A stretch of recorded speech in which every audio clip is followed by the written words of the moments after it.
এই যে on opening and receptivity, ষষ্ঠ অধ্যায়, এটি আমরা শুরু করব আজকে। আমরা ঠিক এর আগে যে অংশটি শেষ করেছিলাম, রিনাউন্সিয়েশন অর্থাৎ ত্যাগ, তার বিস্তারিত আলোচনা যুগলদা করেছেন মা এবং শ্রী অরবিন্দের আলোকে। আমরা সেটি বিস্তারিতভাবে পড়েছি এবং তার ওপরে প্রাসঙ্গিক আলোচনাও হয়েছে। আজকে এই নতুন অধ্যায়টি শুরু করবার আগে খালি গত অধ্যায়ের শেষে মায়ের একটি অত্যন্ত গুরুত্বপূর্ণ কথা, মায়ের রচনাবলী থেকে গৃহীত একটি অংশ, এইটি আমরা গতদিন একটু ছুঁয়ে গিয়েছিলাম, সেইটি একটুখানি আলোচনা করে আমরা আজকের পাঠে প্রবেশ করব। বলছেন যে এমনকি পূর্ণ যোগেও অবশ্যই ত্যাগ আমাদের অন্যতম প্রধান একটি পথ হিসেবে থাকবে, কিন্তু সঙ্গে সঙ্গে এ কথাও মনে রাখতে হবে যে এই ত্যাগ হচ্ছে পূর্ণযোগের ক্ষেত্রে প্রকৃতিগতভাবে অন্তরের ত্যাগ, একেবারে ভেতরের বিষয়, সন্ন্যাসীদের মতন বাইরের ত্যাগ নয়। কি ত্যাগ করতে হবে না, আমাদের অহংবোধের সঙ্গে সংশ্লিষ্ট যত কামনা বাসনা সমস্ত কিছু, কিন্তু বাহ্য বিষয় সমূহ একেবারেই ত্যাগ করলে চলবে না। বাহ্য বিষয় সমূহের ত্যাগ নয়, শুধুমাত্র অহংবোধের সঙ্গে যুক্ত বা অহংবোধ জনিত যে সমস্ত কামনা বাসনা সেইগুলি ত্যাগ করতে হবে। কারণ সত্যিকারের যে ত্যাগ সেটি হচ্ছে চেতনার স্তরে ত্যাগ, বাইরের বস্তু জগতের ত্যাগ নয়। আধ্যাত্মিক দৃষ্টিকোণ থেকে যদি আমরা ত্যাগকে বিচার করার চেষ্টা করি, তাহলে ত্যাগ হচ্ছে এক ধরনের বিচ্ছিন্নতা, এক ধরনের নিরাসক্তি, বা বলা যেতে পারে কামনার অভাব, কামনা রহিত একটি অবস্থা। যদি সেই বিষয়টি নিশ্চিত হয়, তাহলে বাহ্য ত্যাগ হলো কি না হলো সেটা অতটা গুরুত্ব পায় না। এ প্রসঙ্গে মায়ের যে কথাটি, সেটি হচ্ছে, মা বলছেন একমাত্র সমাধান হলো শুধুই দিব্য প্রভাবে কাজ করা। একমাত্র সমাধান শুধুই দিব্য প্রভাবে কাজ করা। আমরা যখনই কাজ করি, আমাদের ভেতর থেকে কোনো একটি কিছু সেই কাজকে প্রভাবিত করে। কি প্রভাবিত করে? বেশিরভাগ সময়ই আমার ক্ষুদ্র অস্তিত্বের যে অহংবোধ, সেইটি কাজ করে। তো মা বলছেন সেটি নয়, কাজের ক্ষেত্রে একমাত্র প্রভাব যা থাকবে সেটি হচ্ছে দিব্য প্রভাব।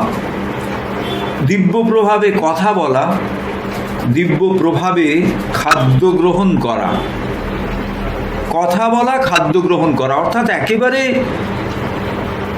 খুব প্রাত্যহিক দৈনন্দিন সমস্ত অনুপুঙ্খতাতে দিব্য প্রভাবকে নিয়ে আসা, এটির কথা মা বলছেন। দিব্য প্রভাবে কথা বলা, দিব্য প্রভাবে খাদ্য গ্রহণ করা। মা তারপরেই বলছেন বিষয়টি কঠিন, কারণ স্বাভাবিকভাবেই আমরা ব্যক্তিগত প্রবেগকে কাজের অন্তরালের প্রেরণা হিসেবে গ্রহণ করি।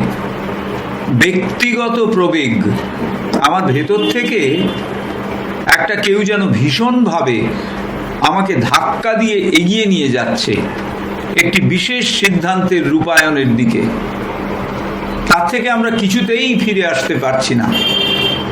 এই যে ব্যক্তিগত প্রবেগ, সেই ব্যক্তিগত প্রবেগকেই আমরা ধরে নিই দিব্য প্রবেগ বলে। মা এখানে বলছেন স্বাভাবিকভাবে আমরা ব্যক্তিগত প্রবেগকেই দিব্য প্রবেগ বলে ধরে নিই, আলাদা করতে পারি না। এই যে কোনটি আমার ব্যক্তিগত প্রবেগ আর কোনটি আমার দিব্য প্রভাব, এই দুটিকে আলাদা করা যাচ্ছে না। যেমন আমার যখন এরকম সিদ্ধান্ত হয় যে একজন মানুষ ঠিক কাজ করছেন না, একজন মানুষ ঠিক কথা বলছেন না, এই যখন আমার সিদ্ধান্ত হয়, তখন আমার ভেতরের ব্যক্তিগত প্রবেগ আমাকে সেই মানুষটির প্রতি রূঢ় আচরণের দিকে ঠেলে নিয়ে যায়। আমি তাকে দু একটা শক্ত কথা শুনিয়ে দিই, আমি তার সঙ্গে একটু রূঢ় ব্যবহার করি, এক এক সময়ে আরও অনেক দূর আমরা চলে যাই। আমাদের মনে হয় যে ওকে শাস্তি দেওয়া প্রয়োজন। এই শাস্তি আমরা আবার ভেতরে ভেতরে জাস্টিফাই করি, কেন ওকে শাস্তি দেওয়া প্রয়োজন? তার কারণ ও এমন একটি কাজ করেছে যে কাজটি ভগবানের বিচারের ভেতর পড়ে না। এই কাজটি ঠিক দিব্য প্রভাবকে বা দিব্য আবহকে বিঘ্নিত করছে। এই রকম একটি সিদ্ধান্ত আমাদের ভেতরে আসে যখন আমরা তাকে খুব শক্ত কিছু বলি বা তার বিরুদ্ধে একটু রূঢ় হই বা আরও অনেক দূর পর্যন্ত তার দিকে অনেক জোরালো নেগেটিভিটি নিয়ে এগিয়ে যাই। বলছেন ব্যক্তিগত প্রবেগকে আমরা দিব্য প্রবেগ বলে ধরে নিই। হ্যাঁ, এটা তো করতেই হবে, তার কারণ ও তো ভগবানের নির্দেশ অনুসরণ করছিল না। যেন ভগবানের নির্দেশ শুধু আমারই জানা আছে।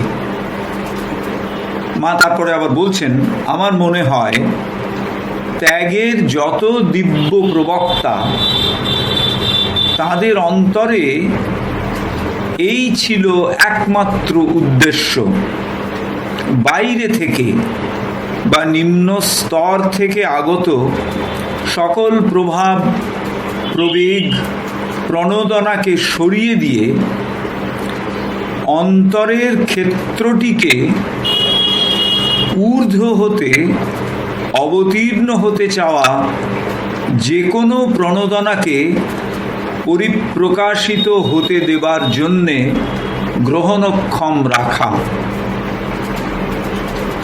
বলছেন যত দিব্য প্রবক্তা, যত সাধক এসেছেন, যাদের ভেতরে আমরা ত্যাগকে মূর্ত হয়ে উঠতে দেখেছি, তাদের একমাত্র উদ্দেশ্য ছিল যে সাধারণত এই যে ভেতরের একটা তাড়না আমাদের অবধারিতভাবে একটি সিদ্ধান্ত গ্রহণ এবং তার রূপায়ণের দিকে এগিয়ে নিয়ে যায়, এই যে তাড়না, এটি কোনো অবস্থাতেই যেন বাইরে থেকে এসে পড়া কোনো কিছু এর ড্রাইভিং ফোর্স না হয়, অথবা নিম্ন চেতনার স্তর থেকে উঠে আসা কোনো কিছু এর ড্রাইভিং ফোর্স যেন না হয়।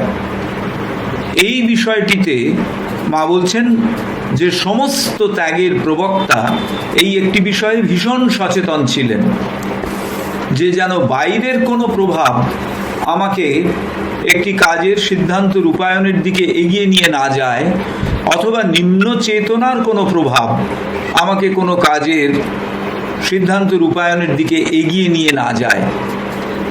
তাহলে কি উপায় কি হবে? না, আমি আমার সমস্ত চেতনাকে, অন্তরের সমস্ত চেতনাকে গ্রহিষ্ণু করে রাখবো, গ্রহণক্ষম করে রাখবো। কিসের প্রতি? না, ঊর্ধ্ব থেকে যে প্রেরণা আসছে সেই প্রেরণার যে ম্যানিফেস্টেশন, পরিপ্রকাশ, তার সহায়ক হিসেবে তাকে গ্রহণ করার উপযুক্ততায় আমি আমার অন্তরের চেতনাকে প্রস্তুত করে তুলব। বলছেন বাইরে থেকে বা নিম্নস্তর থেকে আগত সকল প্রভাব, প্রবেগ, প্রণোদনাকে সরিয়ে দিতে হবে, দিয়ে অন্তরের যে চেতনার ক্ষেত্রটি সেইটিকে উপযুক্তভাবে গ্রহণক্ষম করে তুলতে হবে। ঊর্ধ্ব চেতনা থেকে ঊর্ধ্বের চেতনা নেমে এসে যেভাবে নিজেকে পরিপ্রকাশিত করতে চাইছেন সেই পরিপ্রকাশের উপযুক্ত ক্ষেত্র হিসেবে। এটা অত্যন্ত তাত্ত্বিক একটি বিষয়। এটিকে বাস্তবে রূপায়িত করতে গেলে প্রত্যেকটি সিদ্ধান্ত যা আমরা গ্রহণ করছি এবং রূপায়ণের জন্য এগিয়ে নিয়ে যাচ্ছি, প্রত্যেকটি সিদ্ধান্তকে মায়ের কাছে রাখতে হবে। মা নিজেই এ কথা বলেছেন, how to bring it about. এই যে আমার অন্তরের চেতনাকে ঊর্ধ্বের যে প্রেরণা অবতরণ করে পরিপ্রকাশিত হচ্ছেন তার ক্ষেত্র হিসেবে প্রস্তুত করা, তার উপায় কি? উপায় হচ্ছে যে এর ভেতর দিয়ে প্রকাশিত হতে চাওয়া বাইরের এবং নিম্ন স্তরের যত রকম তাড়না, সেই সমস্ত বিষয়গুলিকে প্রাথমিকভাবে মায়ের কাছে অর্পণ করতে হবে। Immediately before we take the decision and be up for materializing the decision through action, অর্থাৎ যে মুহূর্তে আমরা কোনো একটি সিদ্ধান্ত নিচ্ছি এবং সেই সিদ্ধান্তকে রূপায়িত করবার জন্যে একটি কর্মধারাকে অনুসরণ করছি, এই কাজটির ঠিক আগে সমস্ত পরিকল্পনাটি একবার মায়ের কাছে রেখে দেওয়া। আমরা দেখেছি যে বিভিন্ন ক্ষেত্রে এর নানান রকমের প্রয়োগ। একটা উদাহরণ এই মুহূর্তে আমার মনে পড়ছে, কবি নিশিকান্ত, তিনি যখন শান্তিনিকেতনে রয়েছেন, তার তো নানান রকম দুষ্টুমি ছিল। তো একদিন হয়েছে কি, একটা রান্নাঘরের ভেতরে একটা বড় কড়ার মধ্যে দুধ ফুটছে, ফুটে ফুটে ফুটে ফুটে ওপরে বেশ একটা মোটা সর পড়ে গেছে। তো কবি নিশিকান্ত অত্যন্ত খাদ্যরসিক ছিলেন এবং নানাভাবে তার মাথার মধ্যে ঢুকেছে যে ওই দুধ খেতে হবে। কিভাবে খাওয়া যায়?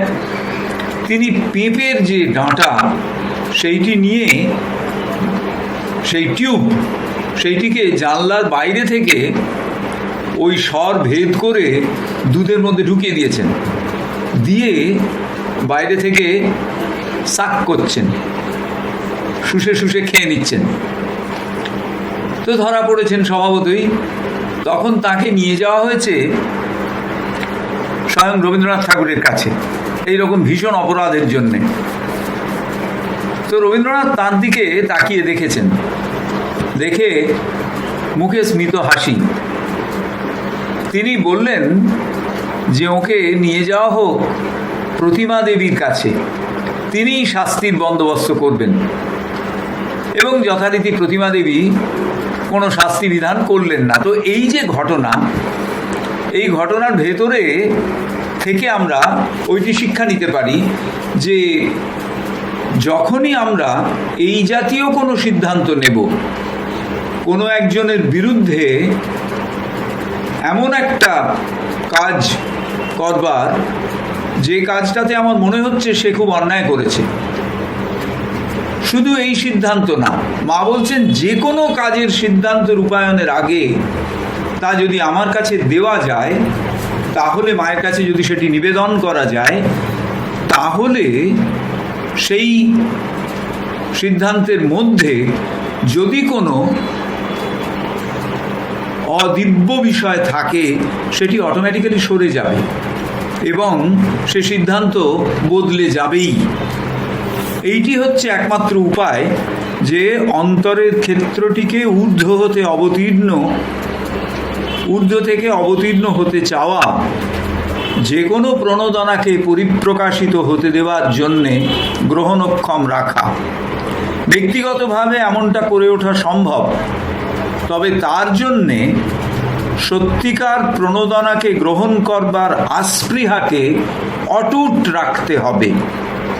সত্যিকার দিব্য প্রণোদনাকে গ্রহণ করবার আস্পৃহা, প্রতি মুহূর্তে আমাদের ভেতরে যেন এরকম একটি আস্পৃহা তৈরি হয় যে শুধু তোমার কাছ থেকে আসা যা সেইটি আমি গ্রহণ করব, বাকি আমার কিচ্ছু থাকবে না। তাই বলছেন যে সত্যকার প্রণোদনাকে গ্রহণ করবার আস্পৃহাকে অটুট রাখতে হবে। পূর্ণ স্বাধীনতার অভিমুখী আস্পৃহা নয়, এই জায়গাটি খুব মজার। পূর্ণ স্বাধীনতার অভিমুখী আস্পৃহা নয়, সেই পরমের সঙ্গে সক্রিয় একত্বের অভিমুখী আস্পৃহা। পূর্ণ স্বাধীনতার অভিমুখী অর্থাৎ আমি মনে করছি আমার ব্যক্তি স্বাধীনতা আছে, অতএব আমি করছি এবং মনে মনে ভাবছি এই তো আমার মধ্যে স্বাধীন সিদ্ধান্ত নেবার বিষয়টি বেশ ভালোভাবেই গড়ে উঠছে এবং এটি আমাকে হয়তো যোগের দিকে নিয়ে যাচ্ছে। মা বলছেন তা নয়। তাহলে উদ্দেশ্য কি হবে? সেই পরমের সঙ্গে সক্রিয় একত্বের অভিমুখী আস্পৃহা।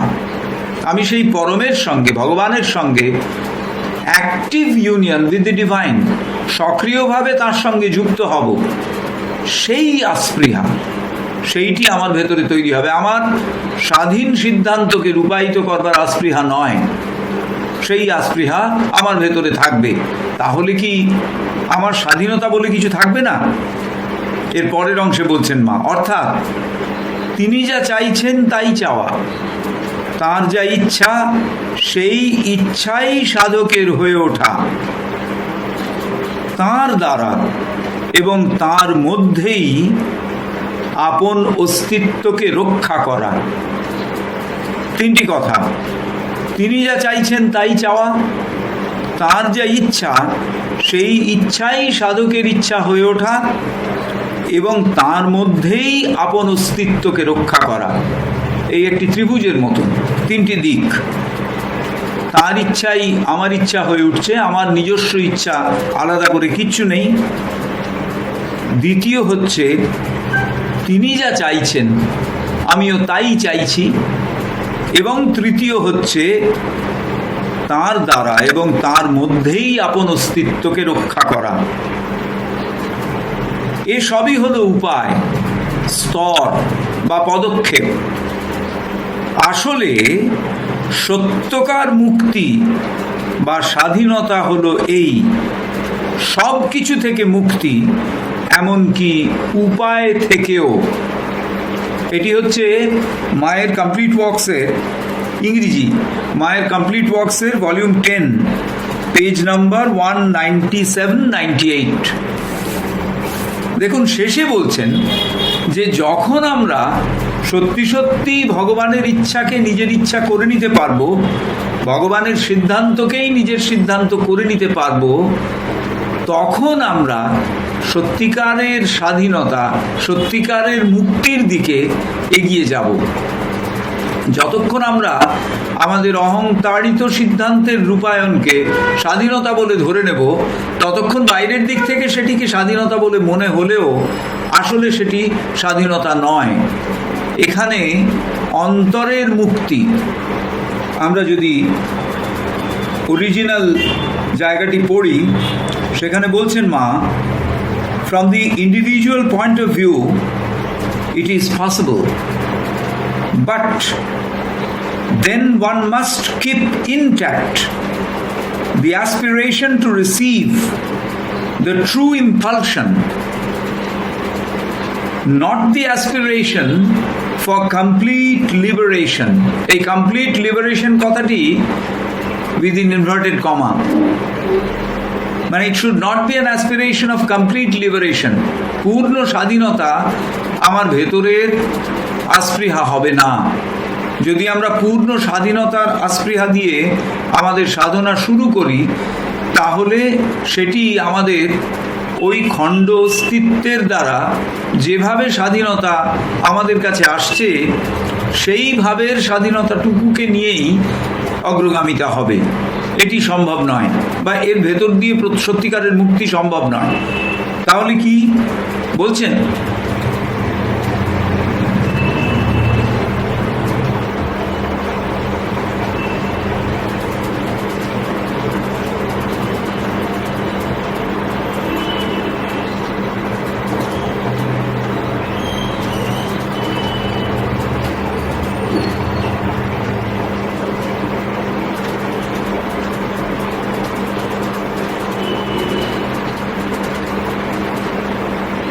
মাফ করবেন, আমি অল্প সময়ের জন্যে বিচ্ছিন্ন হয়ে গিয়েছিলাম। তো যাই হোক, যে জায়গাটি আমি বলছিলাম, হ্যাঁ, আমি অল্প সময়ের জন্যে যান্ত্রিক কারণে বিচ্ছিন্ন হয়ে গিয়েছিলাম, আবার ফিরে এসেছি। যে জায়গাটি আমি বলছিলাম সেটি হচ্ছে, from the individual point of view it is possible, but then one must keep intact the aspiration to receive the true impulsion, and not the aspiration for complete liberation, but the aspiration for active identification with the Supreme. Mane not complete liberation, but not complete liberation, but the aspiration for active identification with the Supreme. That is to say, to will only what he wills, to do only what he wants, to exist by and in him alone. শুনতে অসুবিধা হচ্ছে?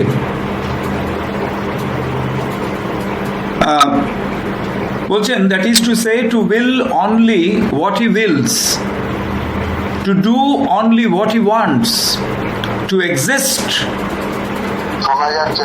by and in him alone. শুনতে পাচ্ছেন না?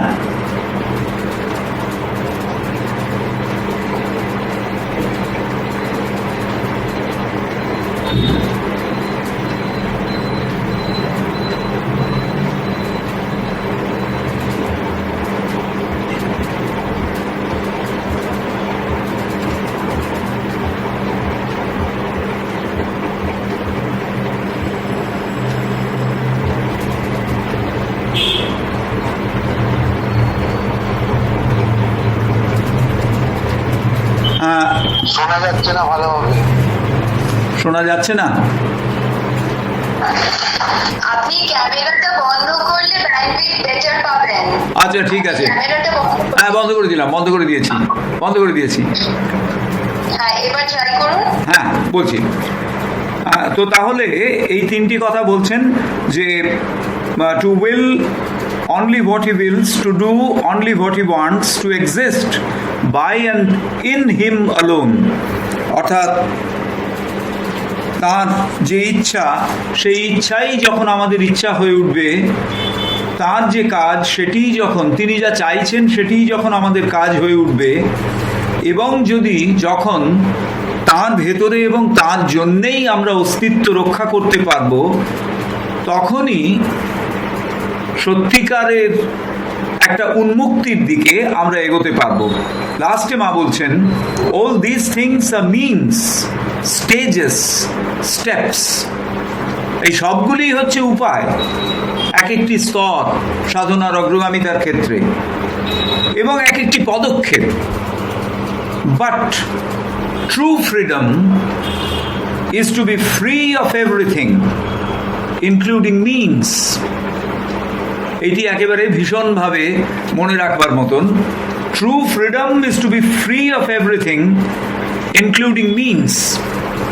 সত্যিকারের যে freedom, সত্যিকারের যে স্বাধীনতা, তা হচ্ছে এমনকি এই যে মিনস, এই যে উপায়গুলো, এগুলো থেকেও যখন মানুষ মুক্ত হয়ে যাবেন।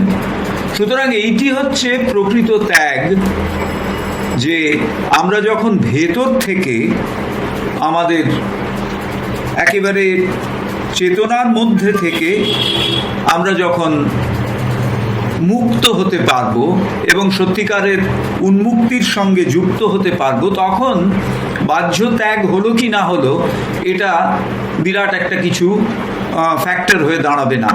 আমরা কীরকম পোশাক পরলাম, আমাদের জীবনচর্যা কীরকম হলো, সেগুলোর সঙ্গে সত্যিকারের অন্তশ্চেতনার অগ্রগামিতার কোনো সম্পর্ক সেই অর্থে নেই, যতক্ষণ না আমরা ভেতর থেকে এগুলোর থেকে মুক্ত হয়ে একটু একটু করে এগিয়ে যেতে না পারছি। তো এইটি হচ্ছে গতদিনের আলোচনার একেবারে অন্তিম অংশ, যেটি আমরা একটু ছুঁয়ে গিয়েছিলাম।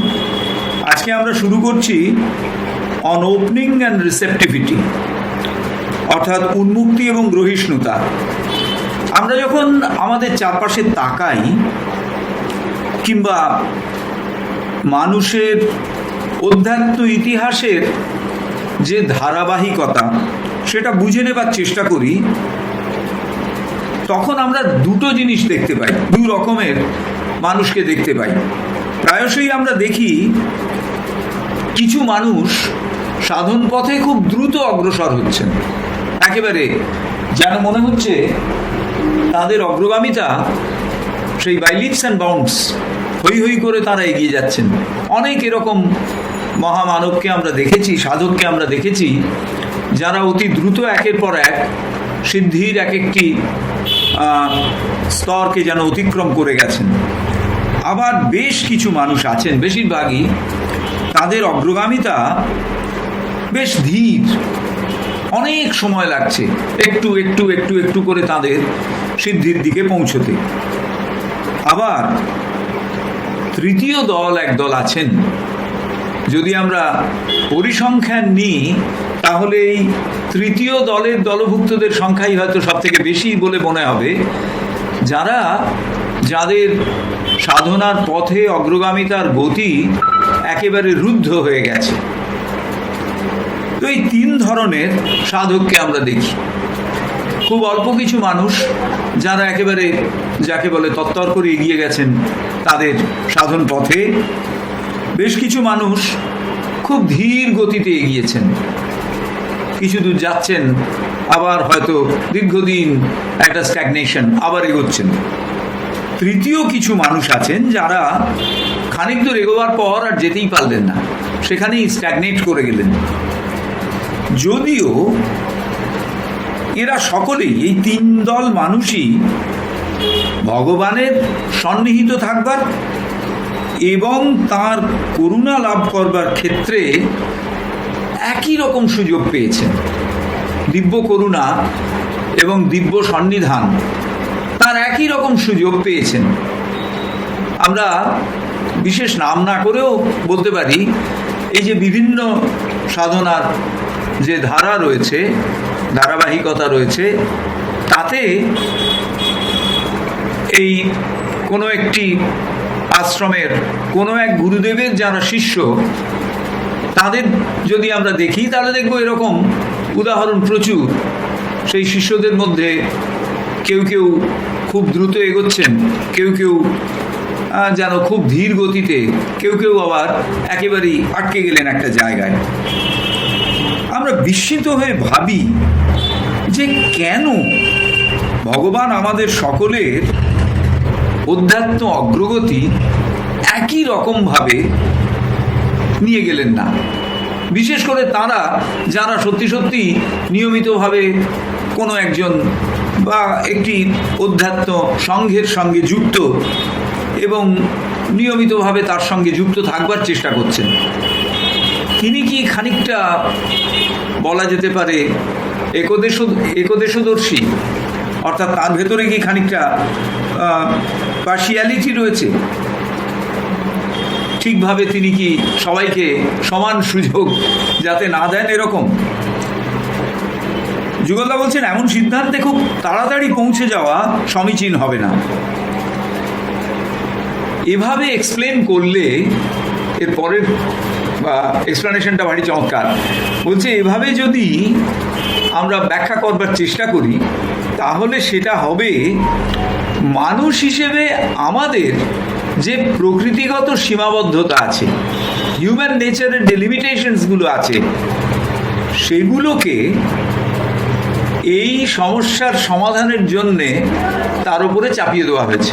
অর্থাৎ আমরা ব্যক্তিগত ক্ষেত্রে আমাদের সীমিত মানসিক বুদ্ধি দিয়ে যেভাবে যেভাবে ব্যাখ্যা করি, আমরা যেরকম বিচার করে দেখি, না ওকে এতটা দেওয়া উচিত, ওকে খানিকটা কম, ওকে পুরোটাই দিয়ে দেওয়া দরকার, এই রকম। ভগবানও হয়তো সেই রকম বলছেন। মানুষ হিসেবে আমাদের প্রকৃতিগত সীমাবদ্ধতা ভগবানের ওপর চাপিয়ে দিয়ে আমরা বলছি যে ভগবানও এরকম একচোখমি করে যাচ্ছেন। আদতে সমস্যাটা রয়েছে আমাদের ভেতরে, আমাদের চেতনার ভেতরে। এমনকি যদিও বা ভগবান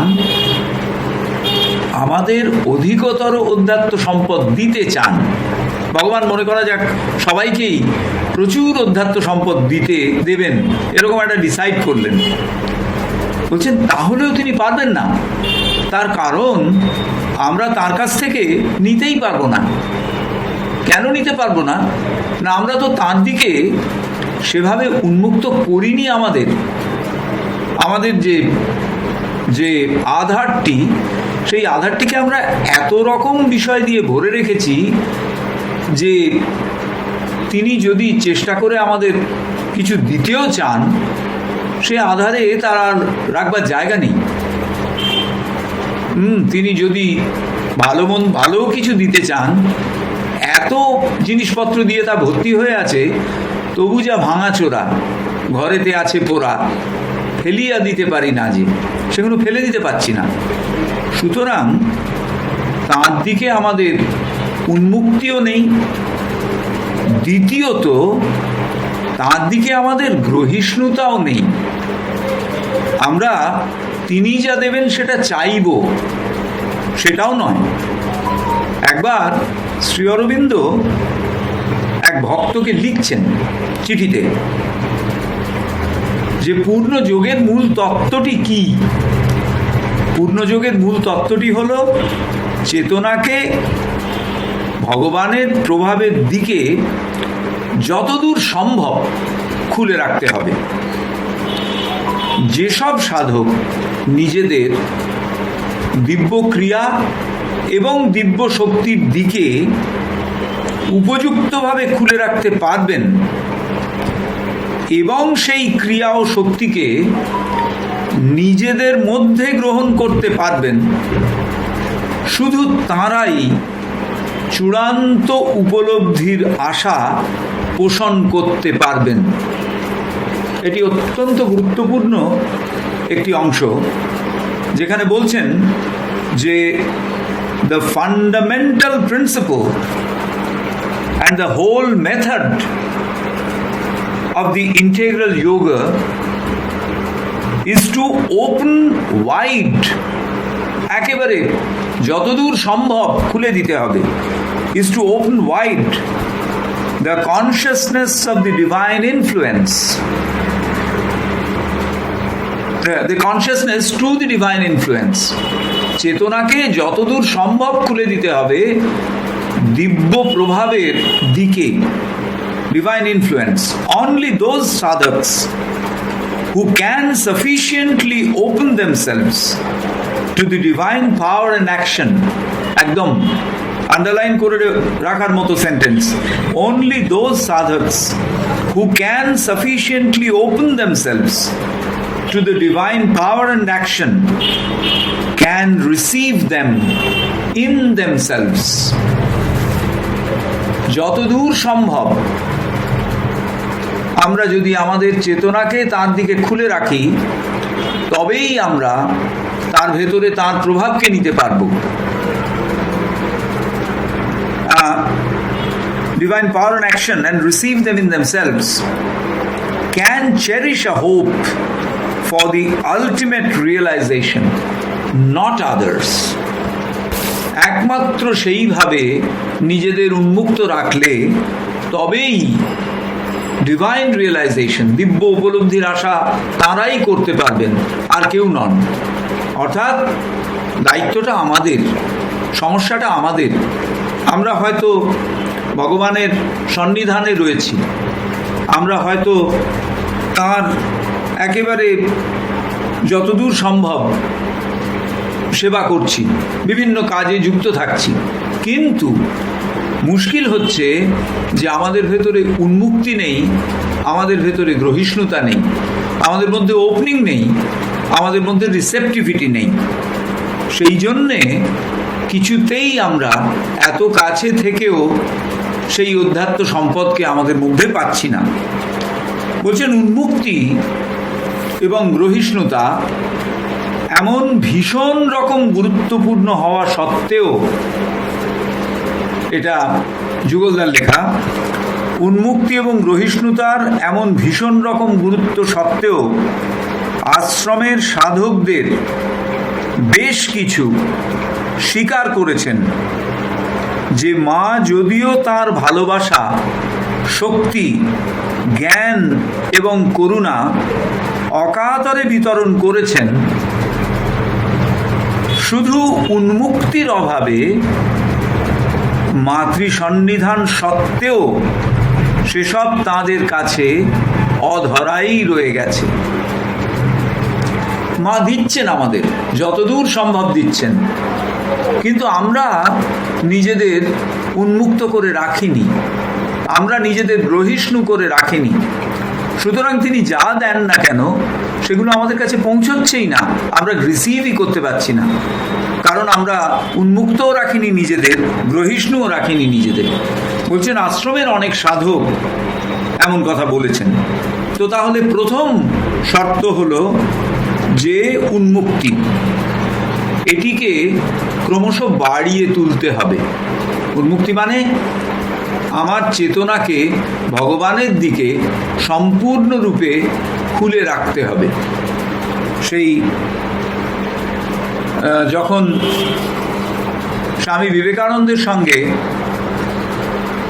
বিখ্যাত অভিনেত্রী এবং গায়কের সাক্ষাৎ, গায়িকার সাক্ষাৎ হয়েছিল প্যারিসে, তিনি বলছেন যে এই মানুষটিকে দেখার সঙ্গে সঙ্গে আমার সমস্ত জীবনটা যেন একটা খোলা পাতার মতন এর সামনে নিবেদিত হলো। তিনি জীবনের খ্যাতির এবং বৈভবের চূড়ায় রয়েছেন। তার সঙ্গে সাক্ষাৎ হচ্ছে এক সন্ন্যাসী, সর্বত্যাগী সন্ন্যাসী। সেই সাক্ষাতের সঙ্গে সঙ্গে যে মুহূর্তে তিনি তার সঙ্গে কথা বলতে শুরু করেছেন, সঙ্গে সঙ্গে তিনি বলছেন যে আমার জীবনটা যেন একটা খোলা পাতার মতন তার সামনে নিবেদিত হলো। অর্থাৎ একটা উন্মুক্তি, সম্পূর্ণরূপে তুমি যা চাও তাই আমাকে দিয়ে করতে পারো। তো এই উন্মুক্তির বিষয়টি হচ্ছে সবচেয়ে গুরুত্বপূর্ণ। দ্বিতীয় যে বিষয় যার কথা আমরা বলছি যে গ্রহিষ্ণুতা, রিসেপটিভিটি, গ্রহিষ্ণুতাকে ক্রমশ বাড়িয়ে তুলতে হবে। কেন না, নচেত আমাদের এই আধার সেই দিব্য আধেয়কে গ্রহণ করতে পারবে না।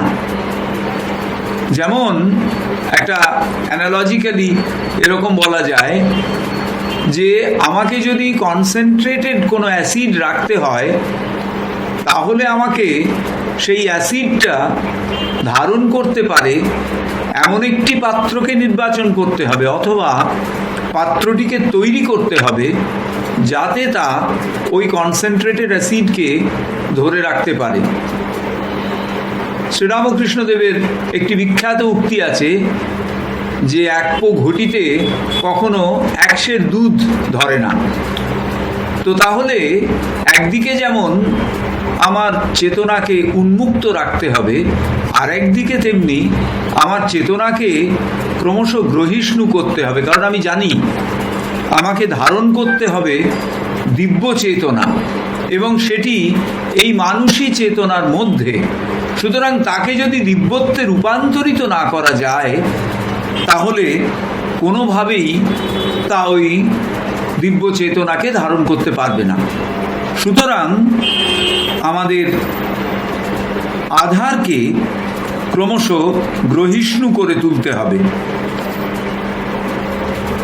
তৃতীয় বিষয় হলো, তাহলে প্রথম হচ্ছে উন্মুক্তি, দ্বিতীয় হচ্ছে গ্রহিষ্ণুতা, এর সঙ্গে সঙ্গে তৃতীয় আরেকটি বিষয় যুগলদা বলছেন যে এমন কি যদি কখনো আমরা ভগবানের জ্ঞান, শক্তি, প্রেম, করুণা পেয়েও থাকি, একদিকে আমাদের চেতনাকে উন্মুক্ত করেছি বলে, আরেকদিকে তাকে একেবারে যতদূর সম্ভব গ্রহিষ্ণু করে তুলেছি বলে, এই সব কিছু আমরা যদি পেয়েও থাকি, যদি তা সংরক্ষণ করার উপায় আমাদের না জানা থাকে, সংরক্ষণে যদি আমরা যত্নশীল না হই, তাহলে তা একেবারেই বাইরে ছড়িয়ে পড়বে। কিছুতেই আমরা তাকে ধরে রাখতে পারবো না, তা ওয়েস্টেড হবে, একদম যেন বাইরে ছড়িয়ে পড়বে। বলছেন যদি উপযুক্তভাবে তা আধারে সংগৃহীত সংরক্ষিত না থাকে, তাহলে তা কোনো কাজেই লাগবে না, একেবারেই নষ্ট হবে, তা বাইরে ছড়িয়ে যাবে। এক্ষেত্রে আধার কি? আধার হচ্ছে আমাদের চেতনা। অতএব চেতনাকে অতিমাত্রায় সংরক্ষণক্ষম বা সংরক্ষণ শক্তি তার ভেতরে জাগিয়ে তুলতে হবে। তাহলে তিনটি, প্রথমে উন্মুক্তি, দ্বিতীয় গ্রহিষ্ণুতা, তৃতীয় যা কিছু গৃহীত হলো তাকে সংরক্ষণ করা। আমাদের শ্রীমদ্ ভগবদ্ গীতায় যোগক্ষেমম কথাটি বলা আছে। যোগ শব্দটির অর্থ হচ্ছে যা অপ্রাপ্ত বস্তু তাকে প্রাপ্তির সাধনা হচ্ছে যোগ। যোগ হচ্ছে অপ্রাপ্ত বস্তু প্রাপ্তির সাধনা। যা আমার কাছে নেই, দিব্য প্রেরণা, তাকে প্রাপ্তির সাধনা। তার দুটি স্তর, প্রথমত উন্মুক্তি, দ্বিতীয়ত গ্রহিষ্ণুতা। তার ভেতর দিয়ে আমরা দিব্য সম্পদকে আমাদের মধ্যে পাব, এটি হলো যোগ। আর ক্ষেমা, ক্ষেমা মানে প্রাপ্ত সম্পদকে রক্ষা করা। এই যে দিব্য সম্পদ আমার কাছে এলো, একে আমাকে রক্ষা করতে হবে। সুতরাং দ্বিতীয় হচ্ছে সংরক্ষণ। তাহলে উন্মুক্তি, গ্রহিষ্ণুতা এবং সংরক্ষণে আগ্রহ না থাকলে সাধনায় মাসের পর মাস, বছরের পর বছর অতিক্রান্ত হলেও অগ্রগতি সেভাবে ঘটে উঠবার সম্ভাবনা থাকবে না। শোনা যাচ্ছে না আবার?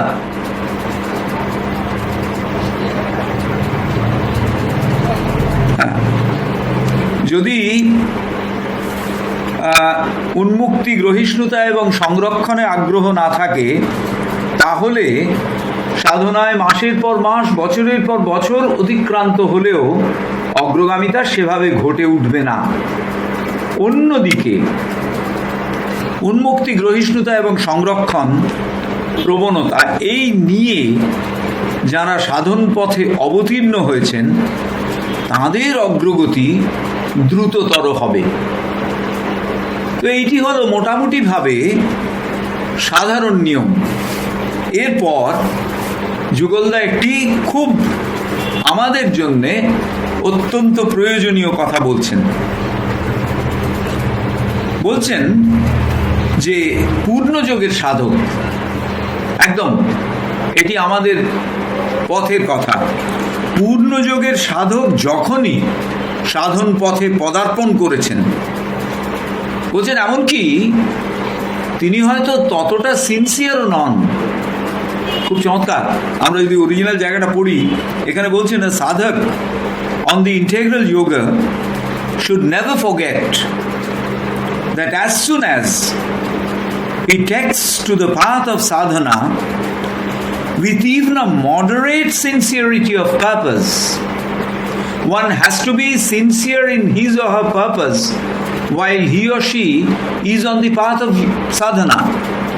But even if that not be so at the initial stage, প্রথমে যদি ততদূর সিনসিয়ারিটি নাও থাকে, ততদূর আন্তরিকতা নাও থাকে, যদি মডারেট সিনসিয়ারিটিও থাকে, মোটামুটি গড়পড়তা একটা চলনসই সিনসিয়ারিটি নিয়ে তিনি যদি পদার্পণ করে থাকেন, he becomes immediately enveloped with an atmosphere of active divine grace. একদম সোনার অক্ষরে লেখার মতন বাক্য। He becomes immediately enveloped with an atmosphere of active divine grace. একেবারে সক্রিয় দিব্য করুণার একটি আবহের দ্বারা তিনি সম্পূর্ণ পরিবৃত হয়ে যান।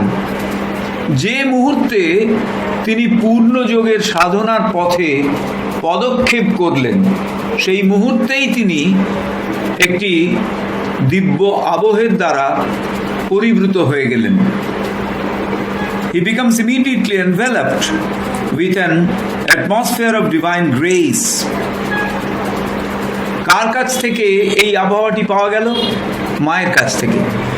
যে মুহূর্তে আমরা দিব্য পূর্ণ যোগের পথে পা রাখলুম, মা আমাদের একটা অ্যাক্টিভ ডিভাইন গ্রেসের অ্যাটমসফিয়ার দিয়ে যেন আমাদের চারদিকটাকে ঘিরে দিলেন। So the first protection, first help comes from the mother the moment we decide to step on the path of integral yoga. তারপর বলছেন, which presses upon his consciousness with all the bounty of its divine attributes. এই যে আবহ, এই যে পরিমণ্ডল, active divine grace, সক্রিয় দিব্য করুণার এই যে পরিমণ্ডল, এটি আমাদের প্রণোদিত করে, আমাদের উপরে চাপ সৃষ্টি করে। প্রেসেস দ্য কনসিয়াসনেস, আমাদের চেতনাকে যেন জোর করে এগিয়ে নিয়ে যায়, অগ্রগামী হতে সহায়তা করে। একটা জোরালো পুশ যেন এর কাছ থেকে আমরা পাই। কিসের না কিসের সাহায্যে? With all the bounty of its divine attributes. তার ভেতরে এই যে দিব্য অ্যাট্রিবিউটসগুলি রয়েছে, দিব্য গুণগুলি রয়েছে, তার যে প্রভূত সমৃদ্ধি, তার দ্বারা সে যেন ভীষণভাবে সাধককে এগিয়ে যেতে একটা প্রেরণা দেয়। He can then so easily imbibe this light. সাধক তখন খুব সহজেই this light and love and power and what not, আলো, শক্তি এবং প্রেমকে খুব সহজেই ইমবাইব করেন, গ্রহণ করেন, পান করেন, যেন নিজের ভেতরে নিয়ে নেন।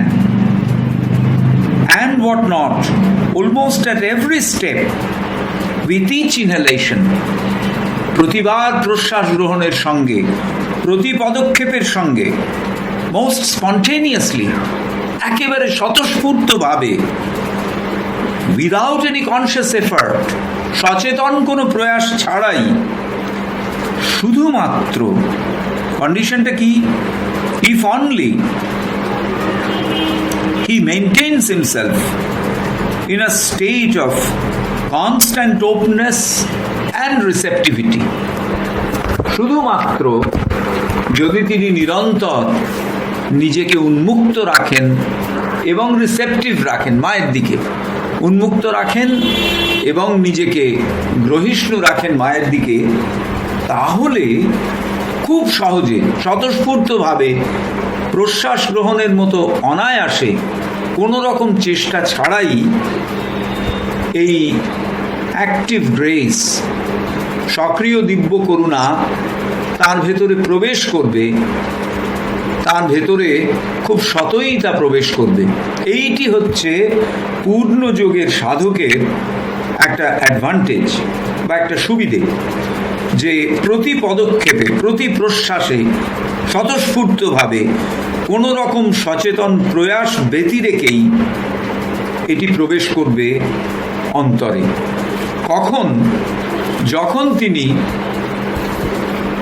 শুধুমাত্র পূর্ণ যোগের সাধনায় পদক্ষেপ করবেন মাকে কেন্দ্র করে, মায়ের দিকে এগোবার জন্যে। এ আমাদের প্রত্যেকের ব্যক্তি অভিজ্ঞতার ভেতরে এটি বারবার এসেছে।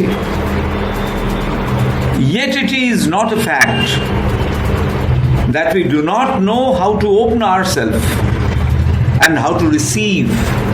বলছেন ঠিক আছে, এ তো খুব ভালো কথা যে আমরা যখনই পূর্ণযোগের সাধনায় পদক্ষেপ রাখব তখনই স্বতঃস্ফূর্তভাবে আমাদের ভেতরে একটা ইচ্ছে তৈরি হবে যে যাতে অ্যাক্টিভ ডিভাইন গ্রেসকে আমরা আত্মীকৃত করতে পারি। তবু yet it is not a fact that we do not know how to open ourselves and how to receive.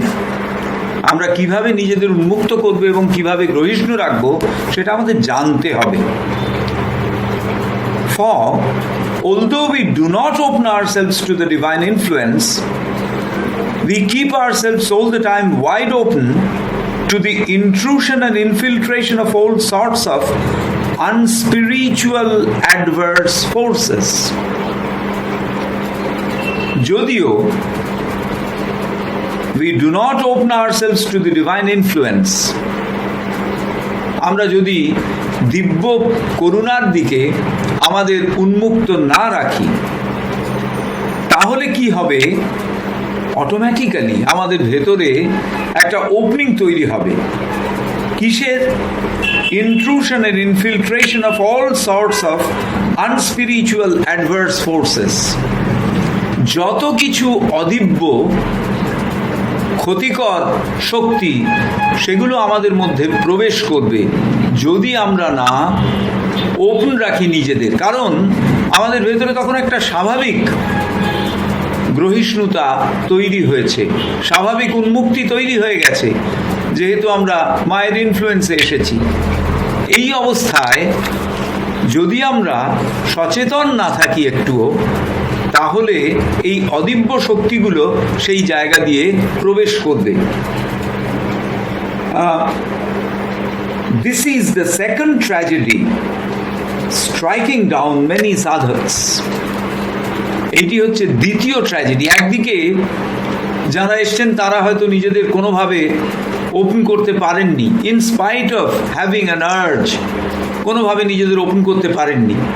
এটা এক রকমের ট্র্যাজেডি। আর এক রকমের ট্র্যাজেডি, তাদের ভেতরে ওপেননেস এসেছে, তাদের ভেতরে রিসেপটিভিটি এসেছে, কিন্তু they became fall prey of the undivine influences. তারা ওই অদিব্য প্রভাব তাদের ভেতরে গ্রহণ করেছেন। এটি হচ্ছে সেকেন্ড ট্র্যাজেডি। তো এই যে দুরকম ট্র্যাজেডি, দুরকম যে ব্যর্থতা, একে যদি আমরা এড়াতে চাই, পূর্ণ যোগের প্রত্যেকটি সাধক has to be constantly vigilant to cancel on the one hand any opening to the action of the wrong forces, and on the other to create a perfect unobstructed opening of all that is helpful to the sadhana. দুটি কাজ। একদিকে আমাদের খুব vigilant থাকতে হবে, ভীষণ কড়া নজর রাখতে হবে, যাতে কোনো রকম রং ফোর্স, অদিব্য শক্তি, ক্ষতিকর শক্তি আমাদের মধ্যে প্রবেশ করতে না পারে। And on the other, to create a perfect unobstructed opening to all that is helpful to the sadhana. সাধনায় সহায়ক যা কিছু সেইটি যেন আমাদের ভেতরে প্রবেশ করে। একটি উদাহরণ দিই। এগুলো আমরা আশ্রমের যারা খুব প্রাচীন সাধক তাদের কাছ থেকে এই উদাহরণগুলি আমরা পেয়েছি, কিভাবে তাদের মধ্যে এই বিষয়গুলি কাজ করছে। একেবারে ব্যক্তিগত একটি অভিজ্ঞতা। তার আগে আমি কখনো শ্রী অরবিন্দের ঘরে যাইনি। যে কোনো কারণেই হোক জন্মদিনে আশ্রমে গিয়ে পৌঁছানো হয়নি আমার। সুতরাং এবং কোনো দর্শন দিনেও, যেসব দর্শন দিনে শ্রী অরবিন্দের ঘর খোলা থাকে, যাওয়া হয়নি। মায়ের ঘরেও তখনও পর্যন্ত তো যাওয়ার প্রশ্নই নেই। একবার আমি গেছি আমার মেয়ের জন্মদিন উপলক্ষে। তো স্বভাবতই শ্রী অরবিন্দের ঘরে যাওয়ার পাস কালেক্ট করতে হবে মনোজদার কাছ থেকে। মনোজদার কাছে লাইন দিয়ে আমরা দাঁড়িয়েছি।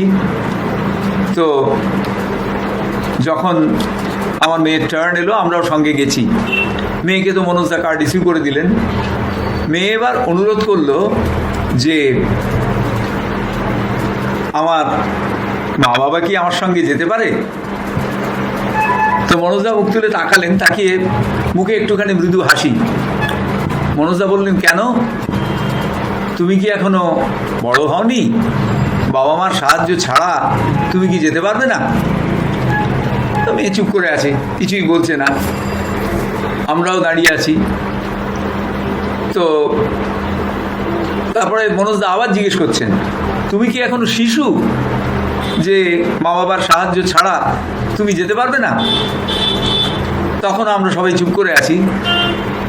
তারপরে আরেকটু হেসে মনোজদা যে কথাটি বললেন, সেটি থেকে বোঝা যায় যে কিভাবে মায়ের ভালোবাসা এদের ভেতরে স্বতঃস্ফূর্তভাবে কাজ করে, কিভাবে এদের জীবন, দৃষ্টিভঙ্গি সমস্ত কিছু বদলে দিয়েছে। মনোজদা বললেন, সে কি, তুমি চুপ করে আছো কেন? তুমি বলতে পারছো না যে মায়ের কাছে যত বড়ই হই না কেন আমি সবসময়ই শিশু? তো এরপরের যে ঘটনা, সেটি আমাদের এই প্রসঙ্গে ততটা উল্লেখযোগ্য নয়। কিন্তু এই যে কথাটি আমরা শুনলাম একজন প্রবীণ সাধকের কাছ থেকে, তার থেকে বোঝা যায় যে কিভাবে তার ভেতরের দৃষ্টিভঙ্গি একেবারে বদলে গেছে।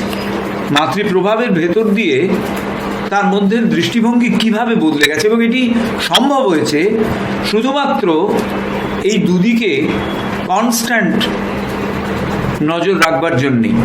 একদিকে to become constantly vigilant, to cancel any opening to the action of the wrong forces, কোনো রকম অদিব্য শক্তি যাতে প্রবেশ না করে তার জন্যে সচেতন থাকা, সচেতনতা। এবং অন্যদিকে to create a perfect unobstructed opening to all that is helpful to the sadhana, যা কিছু সাধনার পথে সহায়ক তাকে, তার প্রবাহকে অব্যথিত রাখা, অবাধ রাখা।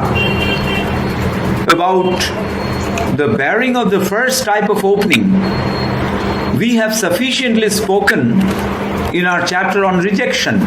এর আগে যখন রিজেকশনের চ্যাপ্টার পড়েছি, তখন আমরা বিস্তারিতভাবে আলোচনা করেছি অদিব্য শক্তিকে কিভাবে আমরা আটকে রাখব, and how to develop in full the opening of the divine influence will be the subject matter of the present one. এবারে বিস্তারিতভাবে আলোচিত হবে যে কি করে আমরা আমাদের উন্মুক্ত রাখব, ওপেনিং, সেই বিষয়টি আলোচনা এর পরে হবে। আজকে আমরা এখানেই শেষ করছি। আমি জানি না এই যান্ত্রিক গোলযোগের জন্যে কতজন ঠিকমতো শুনতে পেলেন, তবে এটি তো রেকর্ডেড হচ্ছে এবং হোয়াটসঅ্যাপে পোস্টেড হবে। সুতরাং যারা কোনোভাবে শুনতে পাননি, তারা আশা করি এর পরে এটি শুনতে পাবেন রেকর্ডেড হবার পরে। তো আজকে আমরা এখানে শেষ করছি। এর পরের শনিবার সন্ধ্যে 7টা থেকে আমরা যে মিলিত হব, তখন আমরা ওই অংশটি শুরু করব যে how to develop in full the opening of the divine influence in our life, in our consciousness. এইটি আজকে যারা আমাদের সঙ্গে মিলিত হয়েছেন তাদের সকলকে আন্তরিক ধন্যবাদ এবং শুভেচ্ছা জানাচ্ছি। আগামী রবিবার আবার আমরা মিলিত হব। নমস্কার, ধন্যবাদ। যদি কারোর কোনো প্রশ্ন বা সংযোজন থাকে তাহলে করতে পারেন।